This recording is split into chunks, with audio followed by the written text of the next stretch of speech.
We've learned that quiet isn't always peace, and the norms and notions of what just isn't always just is. On one of the biggest stages in the world, Amanda Gorman delivered more than just words. For many, she delivered hope. Where can we find light The 22-year-old Harvard grad and activist says she was struggling to finish her speech for the Biden-Harris inauguration when the siege happened on Capitol Hill. What it did is it energized me even more to believe that much more firmly in a message of hope and unity and healing. Her words resonated around the world. Pre-orders for her 2 new books skyrocketed.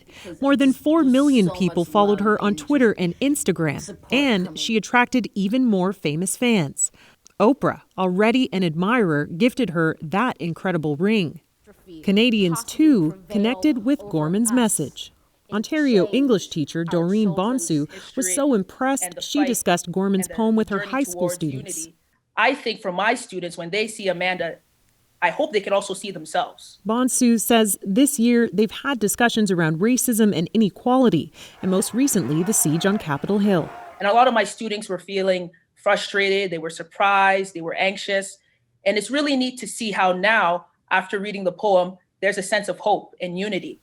Ashwin Jaswal was in her class today. It was super inspiring. It felt like one day I could be up there. You deserve more than a poem. And Nisha Patel, Edmonton's poet laureate, says Gorman's work reflects an exciting time for a new, diverse generation of authors whose predecessors had been stifled. What we're seeing is that realization is coming to light, and that possibility is so endless. She says there are many young voices like Amanda Gorman's, just waiting for a chance to be heard.